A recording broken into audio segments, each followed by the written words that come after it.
Hi friends, welcome to my channel. இன்றைக்கி நம்ம வீடியோவில் என்ன பார்க்க போகிறோன்னா, இன்றைக்கி தான் நீங்கள் புதுசாக லவ் பேர்ட்ஸ் வாங்க போகிறீங்களா, இப்போ தான் இந்த மாதிரி தான் வளர்க்க போகிறீங்களா, எப்படி வளர்க்கணும்னு தெரியாமல் இருக்கீங்களா, உங்களுக்காக தான் இந்த வீடியோ. அதனால் நீங்கள் ஸ்கிப் பண்ணாமல் பாருங்கள். ஸ்கிப் பண்ணிட்டு பார்த்தீங்கன்னா உங்களுக்கு புரியாது. ஸ்கிப் பண்ணாமல் பாருங்கள். இப்போ நீங்கள் நம்ம பஜ்ஜீஸ் பெட் ஷாப்லேயோ அல்லது நமக்கு தெரிஞ்ச பீரோட்டையோ வாங்கலாம். நீங்கள் இப்போ தான் லவ் பேர்ட்ஸ் வாங்க போகிறீங்கன்னா அப்போ உங்கள் கூட யாராச்சும் பஜ்ஜீஸை பார்த்து தெரிஞ்சவங்க கூட கூட்டிகிட்டு போய் வாங்குங்க. அதான் உங்களுக்கு பெஸ்ட்டு. இல்லைனா ப்ரீடர்கிட்டையே போய் வாங்குங்க.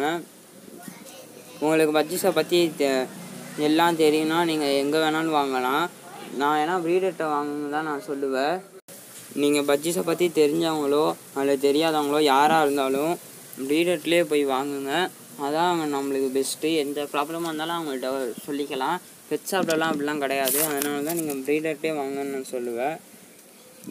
நம்ம எங்கே வேணாலும் போய் வாங்கலாம். ஆனால் வாங்கும்போது நல்ல பெட்ஸாக பார்த்து வாங்கணும். அது நல்லா சுறுசுறுப்பாக இருக்கா, அதுக்கு ஏதாச்சும் டிசீஸ் இருக்கான்னா இந்த ஐ இன்ஃபெக்ஷன், லூஸ் மோஷன் அந்த மாதிரி. ஐ இன்ஃபெக்ஷன் தான் பார்த்தீங்கன்னா எப்படி கண்டுபிடிக்கணும்னா, இந்த கண்ணை சுற்றி முடியே இல்லாமல் இந்த கண்ணிலேருந்து தண்ணி ஒழுகிருக்கும். அது அப்படியே நம்மளுக்கு தெரியும். பார்த்தாலே கண்டுபிடிச்சிடலாம் அந்த கண்ணில் ஏதாச்சும் ப்ராப்ளம் இருக்குன்னு. லூஸ் மோஷன் பார்த்தீங்கன்னாலும் கீழே தண்ணியாக சொதன்னு போகும். நீங்கள் 2 நிமிஷம் பார்த்தீங்கன்னா அது போகிறப்பே நீங்கள் கண்டுபிடிச்சிடலாம்.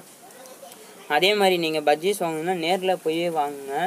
சில பேர் இந்த வெளியூர்லேருந்து பார்சல் பண்ணுவாங்க. அது மாதிரிலாம் வாங்காதீங்க. ரொம்ப கெட்டு போன அன்ஹெல்த்லேயே இருக்கும். நான் எப்படி சொல்கிறேன்னா, நீங்கள் உங்களோட வீடியோவில் காமிக்கிற ஒரு பெட்ஸாக இருக்கும், கொடுத்து விட்றது ஒரு பெட்ஸாக இருக்கும். அப்படி நல்ல பெட்ஸாக அவங்க கொடுத்து விட்டாலும் அது மூச்சு திணறி ஏதாச்சும் ஒன்று ஆச்சுன்னா அவங்க கண்டுக்க மாட்டாங்க. அதனால தான் சொல்கிறேன், நேர்லேயே போய் வாங்குங்க.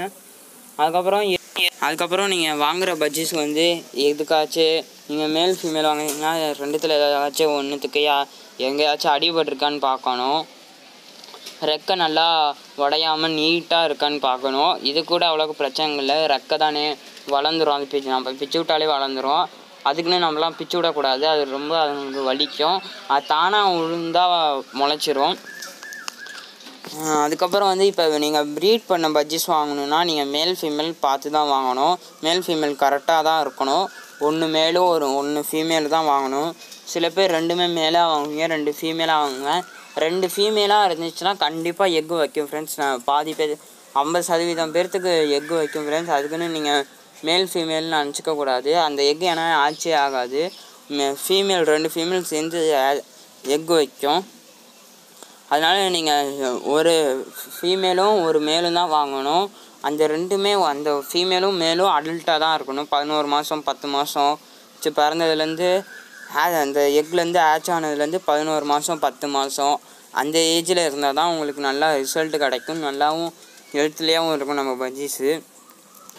அப்புறம் இப்போ நீங்கள் என்ன ஃபுட்டு கொடுக்கலான்னா, நீங்கள் எப்பயும் கேஜில் தண்ணி, தெனை, கட்டில் போன் எப்பயுமே உங்கள் கேஜில் இருந்தாகணும் ஃப்ரெண்ட்ஸ்.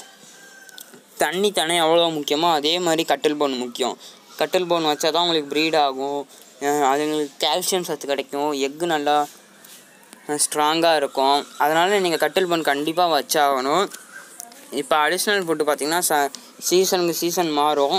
அதனால் நான் வீடியோ போட்டிருக்கேன், நீங்கள் போய் செக் பண்ணி பாருங்கள். இது சம்மர் சீசன்னால் பீட்ரூட்டு, கேரட்டு அந்த மாதிரிலாம் கொடுக்கலாம். சுண்டல், கீரை, காளான், சீட் மிக்சரு அந்த மாதிரிலாம் கொடுக்கலாம். சுண்டல் இப்போ கொடுக்கலாம். பச்சை பயிறு சொன்னேன்னான்னு தெரில, ஏன்னா பச்சை பயிறு இப்போ கொடுக்கக்கூடாது. கீரை கொடுக்கலாம். கோதுமையும் 2 வாரத்துக்கு ஒரு தடவை கொடுத்தா போதும். காளான் வைக்கலாம். சீட் மிக்சர் சன்ஃப்ளவர் சீடு இல்லாமல் கொடுக்கலாம். அந்த மாதிரி நீங்கள் ஃபுட்டெல்லாம் ரெகுலராக வச்சுருங்க. சரி ப்ரோ, எங்களுக்கு இதெல்லாம் தெரிஞ்சிச்சு ப்ரோ. கேஜி எப்படி எந்த சைஸில் ப்ரோ வைக்கலாம், எந்த சைஸில் வச்சா ப்ரோ நல்லாயிருக்கும் அப்படின்னு கேட்டிங்கன்னா, நான் வச்சுருக்கிறதுலாம் 1.5க்கு 1.5 தான். எப்படின்னா உயரம் 1.5, அகலம் 1.5, நீளம் 1.5. அது உங்களுக்கு பெருசாக இருந்துச்சுன்னா கம்மி பண்ணிக்கலாம். எப்படின்னா உயரம் மட்டும் 1.25, நீளமும் அகலமும் 1.5 வச்சுக்கலாம் கம்மி பண்ணுறதா இருந்தால். ஏன்னா 1.5க்கு 1.5 நம்மளுக்கு பஜ்ஜீஸ்க்கு கரெக்டாக இருக்கும். அதே இந்த கேஜில் பண்ணிங்கன்னா நம்மளுக்கு நல்லா ப்ரீட் ஆகும். நல்லா பறக்கிறதுக்கு பறந்து நல்லா ஹெல்த்லியாகவும் இருக்கும். அதுக்கப்புறம் கடைசியாக ஒரு முக்கியமான பாயிண்ட் சொல்லிக்கிறேன். என்னதுன்னா, நம்ம நம்ம பஜ்ஜீஸ் மேட்டானா எக் லே பண்ண பாட்டோ அல்லது ப்ரீடிங் பாக்ஸோ கட்டுவோம். அது நம்ம ஃபஸ்ட்டே கட்டும் போது பெருசாக கட்டிக்கலாம். அப்படி கட்டினா தான் நம்மளுக்கு இப்போ 5 எக் லே பண்ணால் 5 எக்கும் மேட்ச் ஆகிற அளவுக்கு அதில் ஸ்பேஸ் இருக்கும். அதனால தான் சொல்கிறேன் பெருசாக கட்டுங்கன்னு. அவ்வளோதான் ஃப்ரெண்ட்ஸ், இந்த வீடியோ எண்டுக்கு வந்தாச்சு. இந்த வீடியோ பிடிச்சினா லைக் பண்ணுங்கள், ஷேர் பண்ணுங்கள், கமெண்ட் பண்ணுங்கள்.